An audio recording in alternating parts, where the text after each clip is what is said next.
किन्नर चुड़ैल। गोरखपुर नाम का एक गांव हुआ करता था। उस गांव में ज्यादा लोग नहीं रहते थे। उस गांव में एक गर्भवती विधवा औरत रहती थी। उस औरत का नाम कमला था। कमला अपने घर में अकेली रहती थी।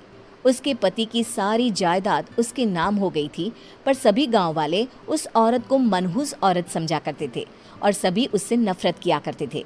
एक बार कमला राशन की दुकान पर खाने का सामान खरीदने जाती है। भैया जी, जरा 1 किलो दाल चावल देना। अरे हाय हाय हाय हाय हाय! अरे मनहूस औरत, मेरी दुकान में अपशुगन करवाने आ गई क्या? हैं? चल जा यहाँ से। मैं कुछ नहीं देने वाला हूँ तुझे। भाग भाग यहाँ से, चल जा, निकल। भैया जी, ऐसा मत कहिए। मैं गर्भवती हूँ, मुझे खाने की बहुत जरूरत है। मुझे खाना दे दीजिए। दुकानदार कमला को वहां से धक्के मारकर भगा देता है। तभी कमला रोते रोते उस गांव के किन्नरों के इलाके में आ जाती है। गांव वाले किन्नरों को उसी इलाके में रखा करते थे, क्योंकि वो लोग किन्नरों को पसंद नहीं करते थे और उनके इलाके में रहने से मना करते थे। तो किन्नरों ने उसी गांव में अपना एक इलाका बना लिया था। जब किन्नर लोग देखते हैं कि एक गर्भवती महिला रोते रोते उनके इलाके में आ गई है, तो सारे किन्नर कमला के पास जाकर उसका हाल पूछने लगते हैं।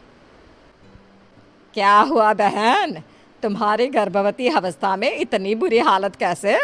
तुम रो क्यों रही हो? तुम डरो मत, हम तुम्हें कोई नुकसान नहीं पहुंचाएंगे।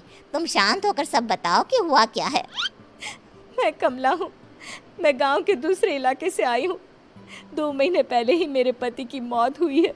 मुझे गांव के लोग मनहूस मानते हैं, क्योंकि मैं विधवा हूँ और गर्भवती भी। वहाँ के लोग मुझे खाने के लिए कुछ बेचने के लिए भी तैयार नहीं, जिससे मेरा गुजारा नहीं हो रहा था। कोई बात नहीं कमला, हम तुम्हारा ख्याल रखेंगे।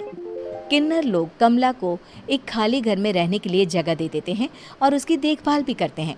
कुछ ही महीने बाद कमला अपने बच्चे को जन्म देती है। चुड़ैल खड़ी है और वहाँ खड़े होकर ताली बजा रही है। गांव वाला किन्नर चुड़ैल को देखकर बेहोश हो जाता है। जब सुबह उस आदमी को होश आता है तो वो सीधा जमींदार के पास जाता है। अरे जमींदार साहब, अरे वो किन्नर चुड़ैल ने मेरी सारी फसल चला दी। अब मैं क्या करूंगा? क्या होगा मेरा? जमींदार चुड़ैल किन्नर का नाम सुनते ही सब कुछ समझ जाता है। अब वो बहुत डर जाता है।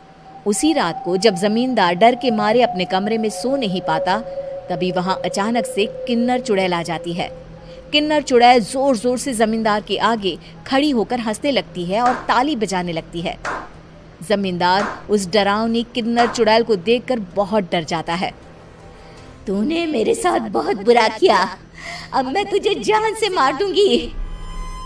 नहीं नहीं नहीं नहीं नहीं, मुझे माफ कर दो, मुझे मत मारो।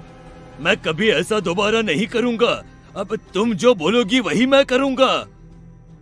ठीक है, मैं चाहती हूँ कि किन्नर इलाका गांव के इलाके से जुड़े और गांव का कोई भी आदमी किन्नर समाज से द्वेष ना करे, उससे नफरत ना करे, नहीं तो मैं सारे गांव को मार दूंगी।